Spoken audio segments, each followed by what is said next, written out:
కళ్యాణ్ కుటుంబాన్ని సాధించడానికి తన ముఖం మార్చుకుని రుద్రాణి ద్వారా తిరిగి ఇంట్లో అడుగుపెట్టిన అనామికను బయటపెట్టిన కావ్య. షాక్లో ధాన్యలక్ష్మి, రుద్రాణి. ఇంతకు ఏం జరిగింది? అసలు కళ్యాణ్ కుటుంబాన్ని సాధించడానికి అనామిక రూపం మార్చుకోవాలని ఎందుకు అనుకుంది? అసలు అనామిక రుద్రాణి ద్వారా ముఖం మార్చుకోవడం ఏంటి? మళ్ళీ ఇంట్లో అడుగు పెట్టడం ఏంటి? మరి అనామికను కావ్య ఎలా కనిపెట్టింది? ఇదంతా కూడా వీడియోలో చూసి తెలుసుకునేద్దాం. బ్రహ్మముడి అప్కమింగ్ ఎపిసోడ్స్లో ఏం జరగబోతోందనేది ముందుగా తెలుసుకోవడానికి వీడియోను లైక్ చేసి ఛానల్ను సబ్స్క్రైబ్ చేసి పక్కనే ఉన్న బెల్ ఐకాన్లో ఆల్ ట్యాప్ చేయండి. ఇక మొత్తం మీద చూసుకున్నట్లయితే కనుక కళ్యాణ్ అయితే అనామిక జ్ఞాపకాల్లోంచి బయటకి రావాలంటే కళ్యాణ్ని ఎక్కడికైనా పంపిద్దాం అనుకుంటారు. కానీ కళ్యాణ్ మాత్రం ఎక్కడికి వెళ్ళడానికి ఇష్టపడడు. కారణం ఏంటంటే అనామిక చేసిన పనుల వల్ల తన మనసు గాయపడిందని, ఇప్పుడు ఒంటరిగా వెళ్ళి దాన్ని ఇంకా కాస్త పెంచుకోలేనని, అందరితో పాటే ఉంటారని కళ్యాణ్ చెప్పటంతో ఇక సరే అని చెప్పని అంటారు ఇంట్లో వాళ్ళంతా. కానీ రుద్రాణి మాత్రం ఉన్నవాళ్ళని ఉండనివ్వదు కదా. ఇక వెంటనే మధ్యలో దూరి అనామిక గురించి, అప్పు గురించి మాట్లాడటం మొదలు పెట్టేసరికి ధాన్యలక్ష్మి అప్పు గురించే మాట్లాడుతుంది. ఇక అనామిక పోయింది, నువ్వు మొదలు పెట్టావా అని తల్లిని తిడతాడు. అసలు అనామికను అలా తయారు చేసిందే నువ్వు అని చెప్పి కూడా తిడతాడు. ఇక అలా అయిపోయిన తర్వాత కళ్యాణ్ అయితే లోపలికి వెళ్ళిపోయాక ధాన్యలక్ష్మి సైలెంట్ అవుతుంది. అపర్ణ కూడా 4 తిట్టి పంపిస్తుంది. ఇలా మొత్తానికి కుటుంబం అంతా కళ్యాణ్ గురించి ఆలోచిస్తూ ఉంటే అనామిక మాత్రం జైలు నుంచి బెయిల్ మీద బయటకు వస్తుంది. అలా వచ్చిన తర్వాత వెంటనే రుద్రానికి కాల్ చేస్తుంది.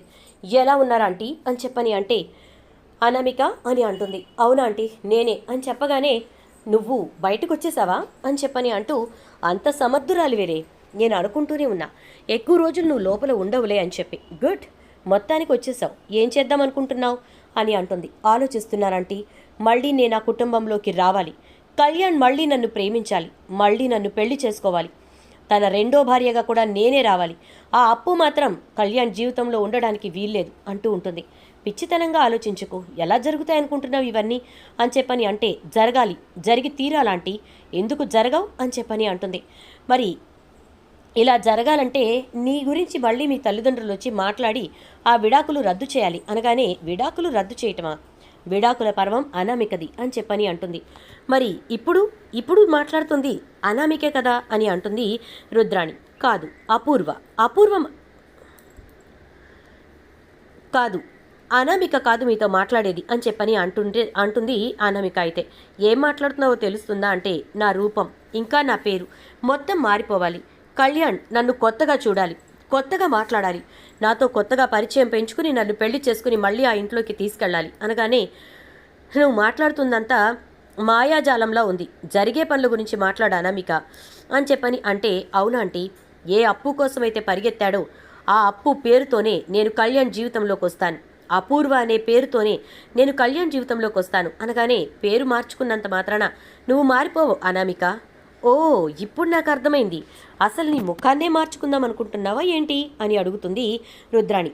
ఎస్, బాగా క్యాచ్ చేశారాంటీ, కాకపోతే నాకు అలా ఎక్కడ ఏంటి ఎలా చేయగలం అనేది తెలీదు అని అనగానే అయితే సరే, నువ్వు దానికి రెడీ అంటే నాకు తెలిసిన డాక్టర్ ఉన్నారు, వాళ్ళ ద్వారా అదంతా నేను కానిస్తాను అంటుంది ఇక రుద్రాణి. థ్యాంక్స్ ఆంటీ, నాకు తెలుసు మీరు కన్ఫామ్గా ఈ విషయంలో నాకు హెల్ప్ చేస్తారని, అందుకోసమే నేను ఇప్పుడు ఇలాంటి నిర్ణయం తీసుకుని మీ దగ్గరికి వచ్చాను, మీతో మాట్లాడుతున్నాను అంటుంది ఇక అనామిక.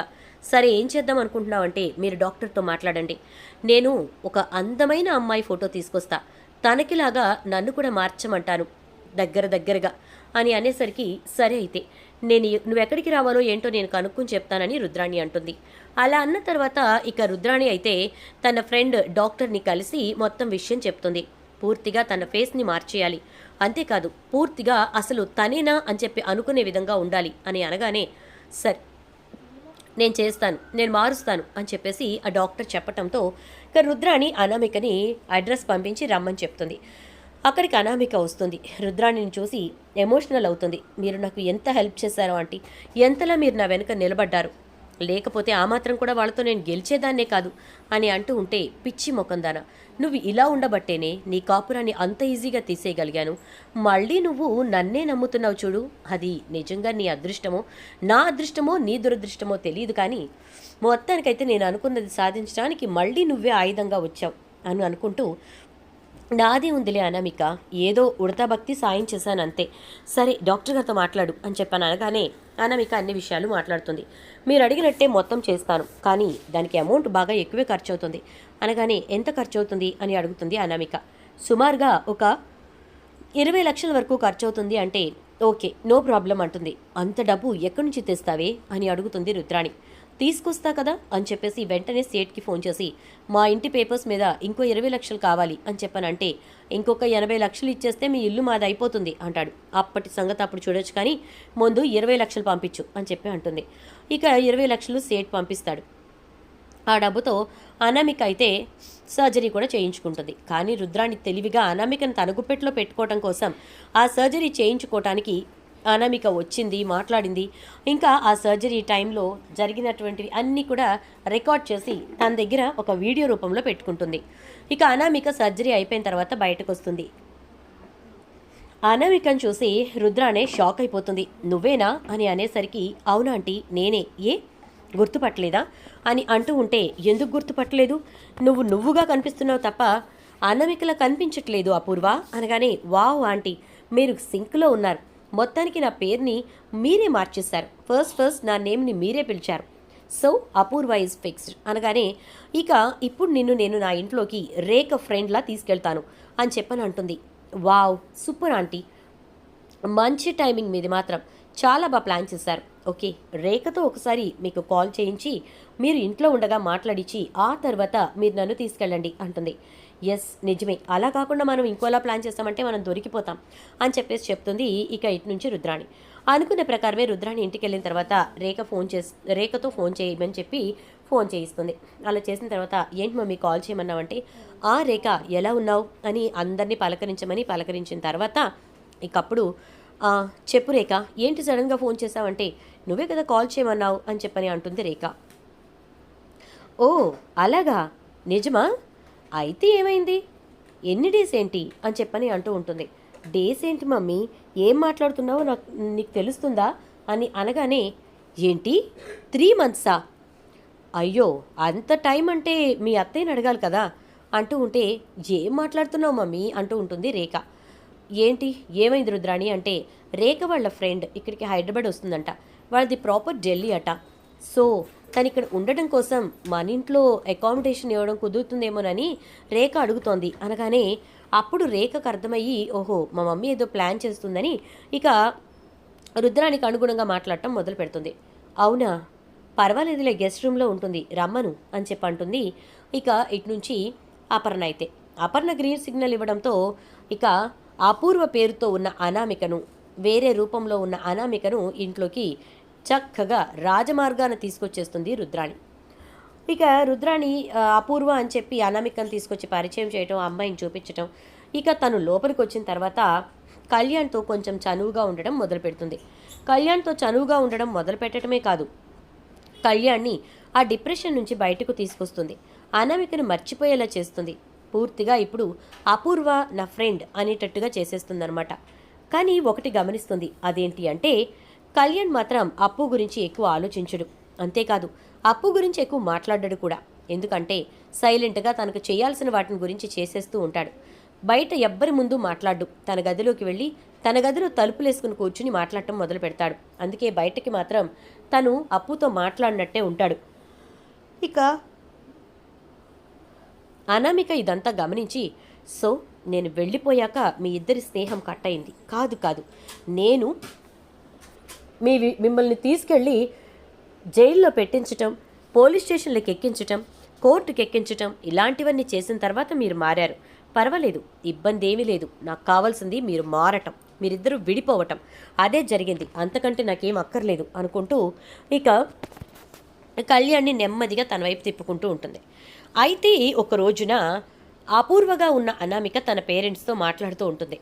మాట్లాడుతూ నేను అనామికగా సాధించలేకపోయినవన్నీ కూడా అపూర్వగా సాధిస్తున్నాను, అప్పు పేరుని ఉదయం నుంచి సాయంత్రం వరకు కళ్యాణ్ పలవరిస్తూ ఉన్నా కూడా అప్పు అని అనలేని పరిస్థితుల్లో ఉంచేశాను, ఇంకెంత జస్ట్ ఇంకొక 10 రోజులైతే కళ్యాణ్ పూర్తిగా నా మాయలోకి వచ్చేస్తాడు, అనామికగా నేను తన దగ్గర ఓడిపోయి ఉండొచ్చు, కానీ అపూర్వగా మాత్రం ఖచ్చితంగా నెగ్గి తీరుతాను అని చెప్పి మాట్లాడుతూ ఉంటుంది. అలా మాట్లాడి వెనక్కి తిరిగేసరికి ఎదురుగా కావ్య, స్వప్న ఇంకా ఇందిరాదేవి ఉంటారు. షాక్ అయిపోతుంది అనామిక. వెంటనే చెంప చెళ్ళు మనిపిస్తుంది కావ్య. లోపలికి జుట్టు పట్టుకుని ఈడ్చుకొస్తుంది స్వప్న. ఒక్కసారిగా అందరూ షాక్ అయిపోతారు. ఏంటిది, ఏం చేస్తున్నారు పేరు అంటూ ఉంటే, ఏయ్ నోరు మూసుకుని నడవ్వే, నువ్వు నీ నాటకాలు అంటూ ఇక స్వప్న పంచాంగం విప్పేస్తుంది. నంగనచ్చి వేషాలు వేసుకుంటూ ఇంట్లోకి అడుగు పెట్టావా? మా అత్త దొత్తేనా నీకు సహాయం చేసింది? అదే ఇచ్చిందా ఈ ఐడియా నీకు? నువ్వు దానికి ఇచ్చావా ఈ ఐడియాని అని అంటూ ఉంటే, ఏం మాట్లాడుతున్నావు స్వప్న అని చెప్పని అంటుంది ఇక అనామిక. అంతా మాకు తెలిసిపోయింది, నాటకాలు వేయకంటే ఇంట్లో ఇలుపు ధాన్యలక్ష్మి అందరూ వచ్చేసరికి ఏం జరిగింది, ఎందుకు అమ్మాయిని అలా కొడుతున్నారు అంటుంది. అనేసరికి కొడుతున్నామా, నీకు ఎవరో తెలిస్తే నువ్వు చంపేస్తావు అని చెప్పని అంటుంది ధాన్యలక్ష్మిని స్వప్న.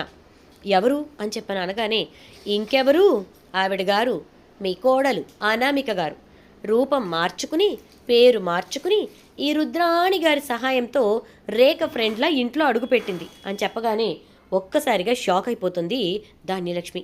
ఏం మాట్లాడుతున్నావు స్వప్న అని చెప్పని అంటే, అవును జరుగుతోంది అదే, ఇప్పుడే వాళ్ళ అమ్మ వాళ్ళతో మాట్లాడుతుంది, అనామికగా సాధించలేంది అపూర్వగా సాధిస్తానని. అప్పుడే కావ్య పట్టుకుంది అంటుంది స్వప్న. ఇక అనామిక చెంప చెళ్ళు మనిపించి ఇంట్లోంచి బయటకు గెంటేస్తుంది ధాన్యలక్ష్మి. ఈ విధంగా మొత్తానికైతే అనామిక జైలు నుంచి రిలీజ్ అయిన తర్వాత రుద్రాణి సహాయంతో, రుద్రాణి సలహాతో రూపం మార్చుకుని పేరు మార్చుకుని దుగ్గిరాల ఇంట్లో అడుగు పెడుతుంది. కానీ పాపం కళ్యాణ్కి దగ్గరయ్యాను అనుకునే లోపే కావ్య అనామికని, అదే అపూర్వగా పేరు మార్చుకున్న అనామికని ఇంట్లోంచి బయటకు గెంటించేలా చేస్తుంది.